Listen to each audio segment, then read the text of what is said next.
세상을 살 때 가장 복잡하고 힘들 때 저와 여러분은 어느 시간이 제일 행복한 시간인가요? 성경은 이렇게 말씀합니다. 내 기도하는 그 시간, 그때가 가장 귀하다. 이 세상에 살 동안 사실 잠시 어떤 일들을 만나서 뭐 좋은 대학에 합격했다, 좋은 직장에 들어가게 되었다, 사업을 해서 사업이 잘 되었다, 뭐 자녀가 결혼했다, 아기가 태어났다, 뭐 참 여러 가지 기쁜 일이 있지만 이 세상의 근본적인 기쁨이 뭘까요? 우리 하나님을 믿는 백성은 주님을 만나는 시간이에요. 오늘 또 우리가 각자가 위로받는 게 달라요. 어떤 사람은 막 스트레스 받고 힘들면 잠잔다 그래요. 어떤 사람은 무식할 정도로 막 먹어댄다고 또. 그래서 뭐 감당 없이 살찌는 사람도 있고요. 또 어떤 사람은 영화 보는 사람도 있고, 또 어떤 사람은 등산하고 산행을 하는 사람도 있어요. 각자가 위로받고 각자가 어떤 정말 세상의 골치 아픈 것들을 해결하는 방법이죠. 다 좋은 방법들이라고 생각합니다. 어떤 분이 저에게 은퇴하고 난 뒤에 1년 넘었는데 원래 어떤 분이 골프채를 제일 좋은 걸 사고 왔어요. 제가 봐도 비겁번쩍한 골프채 꽤 비쌀 것 같아요. 또 혼자 하면 안 나올 거니까 틀림없이 목사님이 혼자 하면 안 나오실 것 같으니까 우리 집 사는 것까지 2개 골프채를 가방하고 다 준비해가지고 아예 배달을 해가 집에 갖다 놨어요. 그 왜 하시느냐 물으니까요. 목사님하고 이제 골프 치면서 이제 시간 여유가 많으실 거니까 좀 같이 해외도 다니고 그렇게 하시기 위해서 골프채를 5월 달에 사왔으니까 지금 12월이니까요. 거의 한 7, 8개월 됐잖아요. 내가 아직 골프 가방도 개봉을 안 했어요. 근데 틀림없이 목사님 그냥 두면 안 하실 것 같으니까 골프 선수 했던 사람이 지금 하는 데에서 개인 레슨을 해주겠다고 돈까지 다 지불을 할 테니까 어디로 그 사람한테 연락까지 다 해가지고 주소까지 다 알아가지고 연락을 했어요. 그런데 아직도 가방도 안 열어봤어요. 왜 안 열어봤을까요? 첫째는 시간이 없다. 골프 치러 가서 뭐 할 만한 시간이 없다. 둘째는 내가 한 교회에 35년을 목회한 사람입니다. 목회할 때도 그때도 골프 치자는 많은 유혹이 있었지만 난 골프 치는 것이 나쁘다고 생각하지 않습니다. 여러분 여유가 되면 골프 좀 많이 치세요. 터전고에 한 사람도 칠 사람이 없는 것 같습니다. 제가 우리 교인들 골프 대회에 대회장을 맡을까 생각을 했어요. 근데 또 그걸 공식적으로 만들면 말이 많을 것 같아서 그냥 여러분끼리 골프 치시라고 그랬어요. 근데 첫째는 시간이 안 되고 여전히 지금도 여러분이 제가 얼마나 바쁜지 잘 아시지 않습니까? 시간이 안 되고 두 번째 요즘 골프 치는 목사님들도 많고 난 골프 치는 것이 괜찮다고 생각하는 사람이라니까요. 왜 하면 안 해요? 그런데 나는 내 개인에게 물으면 내가 보수적인 하나님의 말씀과 성경을 지키고 기도해야 된다는 목사라서 그런지 몰라도 내 개인적으로는 이게 허용이 안 되는 거예요. 아직 가방도 안 열었다니까요. 혹시 보고 싶은 분이 있으면 우리 사택에 와가 보면 됩니다. 언제까지 안 열지 모르겠는데 아마 어쩌면 그냥 그대로 둘 것 같아요. 내가 이런 이야기를 혹시 하면 여러분 중에서 저에게 주시면 안 되겠습니까? 하는 분이 나오실 것 같아서 절대로 그런 일은 없습니다. 왜냐하면 그분이 나에게 주시면서 그런 이야기를 했어요. 목사님 틀림없이 안 치고 남에게 줄거나 뭐 기증하거나 그건 하지 마세요 하더라고. 알았다고 그렇게. 오늘 이 땅을 사는 날 동안 위로받는 방법이 여러 가지예요. 잠을 잘 주무시거나 또 뭐 여러 가지 영화를 보거나 아까 말씀드린 등산을 하거나 각자 취미 생활에 여러 가지로 위로받을 수 있습니다. 그러나요, 성경을 보세요. 모세, 엘리야, 다윗, 신약 성경의 바울, 베드로 전부 이 사람들의 특징이 뭐죠? 기도자들이에요. 하나님과 깊은 기도의 세계를 가지고 있었어요. 이게 사라지면 사실은 어떤 면에는 영적 세계에 대해서는 꽝이 되는 거예요. 아무것도 아니에요. 인간 머리로 모든 걸 생각하고 계획하는 거예요. 오늘의 이 본문은 한마디로 이야기하면 뭐냐면 인간이 신의 세계로 올라간 이야기예요. 다시요. 이걸 소위 변화산 체험이라고 그러는데 이 본문을 변화산 체험이라고 그러는데 이 본문을 한마디로 이야기하면 인간이 신의 세계로 올라간 이야기예요. 이 사건은 누가복음 9장, 마가복음 9장, 마태복음 17장에 기록된 사복음서 중에 세 군데나 기록되어 있는 하나님의 말씀인데 오늘 본문에 이 말씀을 하신 후 8일쯤 되어 예수께서 베드로와 요한과 야고보를 데리고 기도하시려 산에 올라가사. 중요한 게 뭐죠? 기도하려 산에 올라가사. 기도하실 때에 이 본문을 잘 봐야 돼요. 기도하실 때에 용모가 변화되고 그 옷이 휘어져 광채가 나더라. 기도하러 산에 올라가셨고 기도하실 때 용모가 변화되고 옷이 휘어져 광채가 나더라. 문득 두 사람이 예수와 함께 말하니 이는 모세와 엘리야라. 예수님 시대 때 이미 모세와 엘리야는 시대가 다른 거 아니에요. 구약 시대죠. 예? 모세 어떤 사람이에요? 출애굽의 지도자였어요. 하나님의 백성, 죄속에 살던 하나님의 백성들을 약속의 땅 가나안 땅으로 인도할 때에 사용을 했던 모세 지도자. 모세와 엘리야는 뭐예요? 예? 아합 시대 때 너무 세상이 악하고 독하해지니까 하나님이 엘리야라는 능력자 종을 붙여서서 그 시대를 정한 이야기의 내용자 엘리사, 능력의 종. 이제 구약 시대 때 모세와 엘리야가 예수님과 이야기하는 모습이 쫙 나타나니까 문득 두 사람이 예수와 함께 말하니 이는 모세와 엘리야라. 영광 중에 나타나사 장차 예수께서 예루살렘에 별세할 것을 말할세. 십자가에 돌아가실 걸 이야기하는 거잖아요. 그렇죠? 중요한 거는 모세와 엘리야가 같이 나타났는데 예수님이 예루살렘에서 십자가에 돌아가실 것을 이야기하실세 이때 따라갔던 사람이 누구냐면 베드로, 야고보, 요한이에요.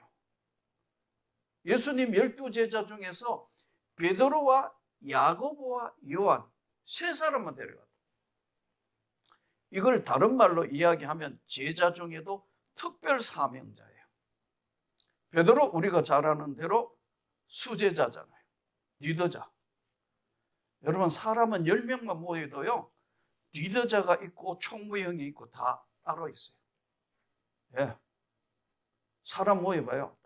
모여보면요. 리더자 아닌 사람, 총무일 사람이 리더자가 되면요. 그 리더는 깨지는 거예요. 여러분이 보는 리더자는 어떤 거예요? 리더자는 밥 잘 사야 돼요. 리더자는 주변의 사람들이 섬겨줘야 리더자가 돼요. 억지로 리더자 안 되는 거예요. 타고난 리더자가 있다고 얘기해요. 바로 성경이 말하는 모세와 같은 사람. 그래도 얼마나 많은 어려움과 고통과 힘듦을 겪습니까? 그렇죠? 모세와 그리고 이제 베드로와 이제 모세와 엘리야가 나타났는데 지금 그걸 보기 위해서 예수님이 데려간 제자가 베드로, 수제자, 요한, 뭐예요? 요한 가장 오래 살았다. 요한 계시록을 기록할 수밖에 없었던 마지막까지 살아서 하나님의 세계를 기록한 요한, 그리고 베드로와 야고보와 요한. 야고보는 뭐죠? 첫 순교자. 여러분, 예수를 정말 믿으면서 복음을 전하다가 순교한다? 어떨 때 참 옛날에 주기철 목사님 이야기 많이 하시면서 이럴 때, 야, 나도 지금 예를 들어서 누가 나를 끌고 가가 예수 이야기 진짜 너 한 번만 더 한다면 너 못 일을 걸으라든지 정말 어마어마한 핍박과 고난이 오면 야, 이거 순교할 수 있을까? 어때요? 로마 시대 때 그랬거든요. 십자가 앞에 놔놓고 밟고 지나가라. 지나가면 이쪽으로 살려줘. 안 지나가면 요거 처형 대상이에요. 일본의 도쿠가와 이에야스가 정권을 잡았을 때도 그랬습니다. 또 다른 이 세상을 다스리는 왕 예수가 있다. 용납할 수 없다. 그래서 핍박할 때 십자가 그를 밟고 지나가고 좌우측 나눠서 처형을 했습니다. 이런 일이 안 일어나기를 축복합니다. 안 일어나기를 축복합니다. 공산주의가 지금 그렇잖아요. 북한이 그렇잖아요. 성경책만 가지고 있어도 지금 전파하면 말할 것도 없고. 예. 근데 우리에게 이런 일이 닥쳤을 때 여러분 어떻게 할까요? 나는 반드시 순교하며 지킨다. 아멘. 목소리가 왜 이래요? 아멘. 여러분, 함부로 아멘 하는 문제가 아니에요. 그런데 이 순교도 하나님의 은혜를 입어야 순교하는 거예요. 인간의 힘으로 지금 생각한다 하지만요, 얻어맞고 핍박당하고 고문당하고 그 두려움이라는 건 인간의 힘으로 막을 수 있는 게 아니고 성령께서 우리에게 은혜를 주셔야 순교하는 거예요. 야고보 첫 번째 순교했고, 그리고 사도 요한은 끝까지 남아서 가장 오랜 시간 동안 예수의 생명의 복음을 전했다. 너희 서로 사랑하라. 이것이 예수의 말씀이다. 솔직히 복음의 핵심이 뭐예요? 이 세상을 사는데 복음의 핵심이 뭐냐고? 사랑과 용서예요. 근데 오래 목회할수록 사랑과 용서는 너무 먼 곳이 있는 것 같아요. 서로 미워해. 서로 안 믿어. 말은 그렇게 하면서도 우리끼리는 그래 하지 맙시다. 우리는 그래 하지 말자고. 우리는 진짜 여기는 하나님의 나라를 이루면 좋겠어요.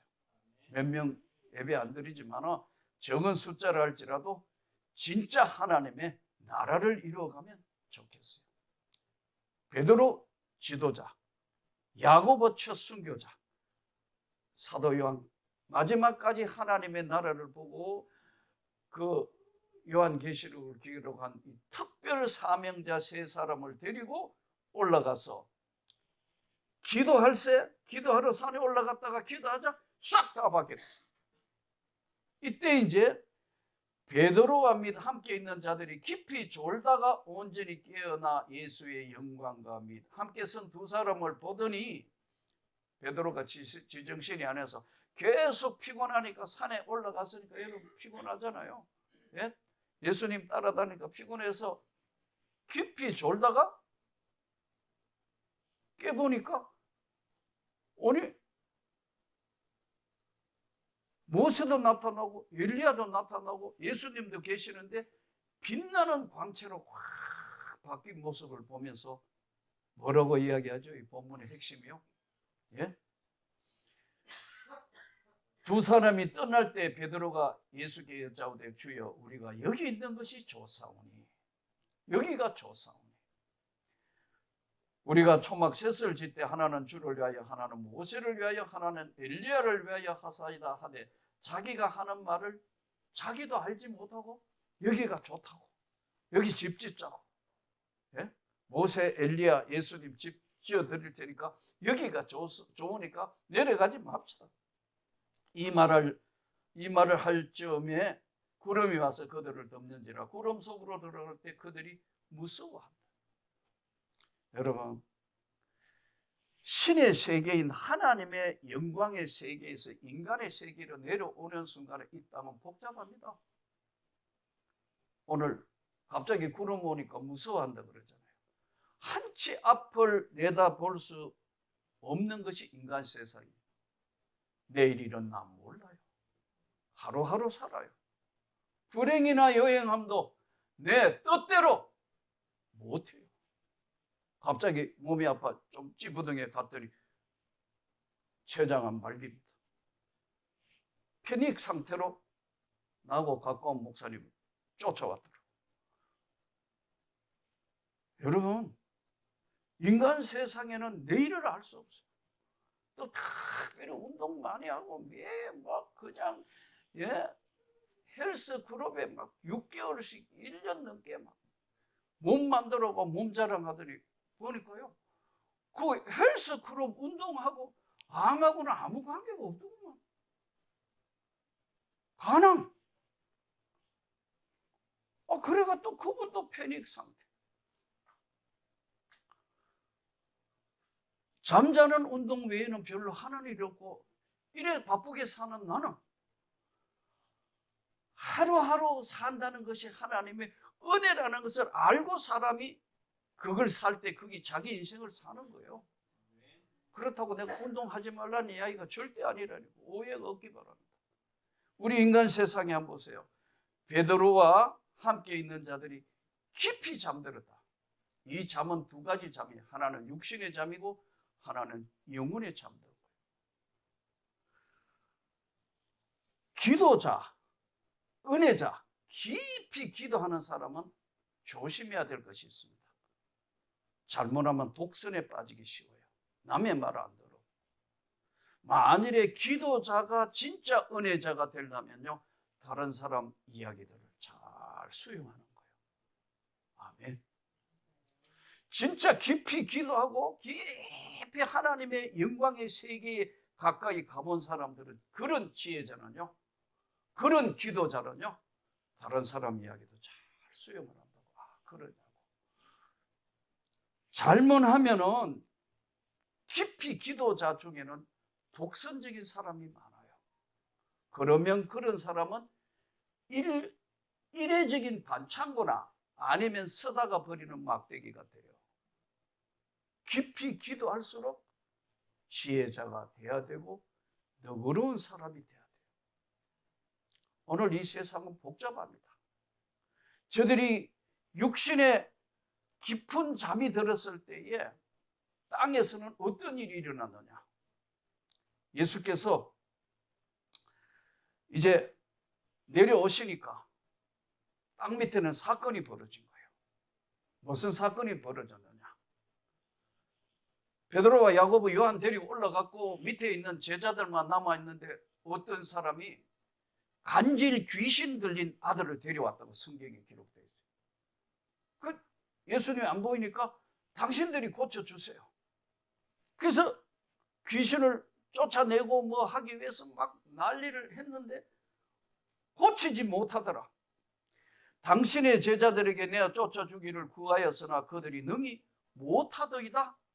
41절 예수께서 대답하여 이르시되 믿음이 없고 패역한 세대여 내가 얼마나 너희와 함께 있으면 너희에게 참으려 내 아들을 이리로 데려오라 하시니. 땅 아래 진짜 하나님의 백성, 아까 말씀드린 은혜자, 이 땅을 살았을 때 성공적으로 살았던 언혜자 모세와 엘리야, 바울, 베드로, 한국 교회를 세웠던 믿음의 선배들, 또 여기 목숨을 걸고 온 선교자들의 특징은 다 기도자들이에요. 다 은혜자들이에요. 인간 머리를 굴리는 사람이 아니란 말이에요. 기도자고 하나님의 말씀이면 순종해야 하는 사람들이에요. 그래서 왜 우리는 안 됩니까? 그러니까 예수님이 기도 외에는 이런 종류가 나갈 수가 없다. 이때 다 사라지고 나니까 예수만 보이더라. 지금 예수님이 하는 말씀을 이 시대가 귀 기울여 우리가 들어야 합니다. 이 사건은 마가복음 9장, 마태복음 17장, 누가복음 9장에 기록되어 있는데 마가복음 9장 19절에 예수님이 하는 말씀에 굉장히 중요한 말씀이 있어요. 믿음이 없는 세대여, 이렇게 기록되어 있어요. 마가복음 9장 19절. 기도 외에는 이런 유가 나갈 수가 없다. 9장 29절. 믿음이 없고 패역한 세대여. 지금 나라 꼴을 한번 보십시오. 조금 전에 말씀드린 것처럼 이 정말 대한민국을 지도하고 있는 국회의원들, 난 정말 그들 보면 너무너무 화가 나. 너무너무 화가 나. 어저께는 여기, 오전에 여기 엎드려. 내가 기도를 덜 해서 하나님, 이거 내가 나부터 문제가 많습니다. 정말 회개. 함부로 계엄령을 내린 소위 이 나라의 지도자인 대통령이라는 사람이 분별력이 이 정도밖에 안 되는 건가요? 너무너무 화가 난다. 어떻게 해야 되냐? 한국 교회는 어떻게 해야 되며, 진짜 깨어있는 오늘 이 시대의 사람은 어떻게 해야 되는 건가? 우리가 오늘 하나님의 영광의 세계로 올라갔을 때는, 여러분, 인간이 신의 세계에 갔을 때는 다 변화가 되지만 이 땅은 복잡한 문제로 얽혀 있다고. 이 복잡한 세상에 있는 문제들을 풀 수 있는 것은 하나님의 지혜밖에는 없어요. 지혜 있는 사람이 너무 없는 것 같은 거예요. 보니까 너무 답답한 거예요. 예전에 우리 선배 목사님들이나 우리 모든 이 초창기에 있던 분들은요, 여러분, 초창기까지 갈 것도 없고, 내가 처음 교회를 개척해서 이 교회를 시작할 때마다요, 저기 가면 삼각산에 우리도 교인들 끌고 밤새도록 가 기도했어요. 40일 새벽기도 계속했어요. 그리고 교회마다 하나님 앞에 울부짖는 기도가 많은데, 오늘날 우리 한국교회의 모습은 너무나 일그러져 있는, 소위 자유주의가 판치는 유럽이나 미국 교회의 모습으로 지금 세속화 과정을 너무나 격하게 겪고 있기 때문에 은혜를 상실해 가고 있는 거예요. 다시 한번, 믿음이 없는 패역한 세대요, 내가 너에게 어떻게 해주면 좋겠냐? 깊이 잠든 잠을 우리가 깨웁시다. 우리가 먼저 정신을 차려서 이 시대를 향해서, 저는 많은 곳에 강의도 하고 뭐 세미나도 나가고 집회도 하고 그럴 때마다 답답함이 있어요. 그게 뭔 줄 아세요? 주님을 사랑하는 마음이 여기 없다.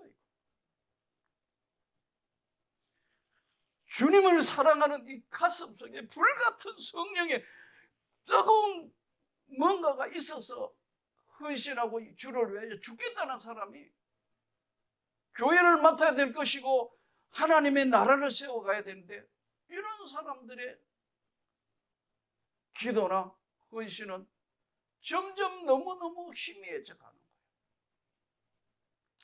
믿음이 없는 패역한 세대요.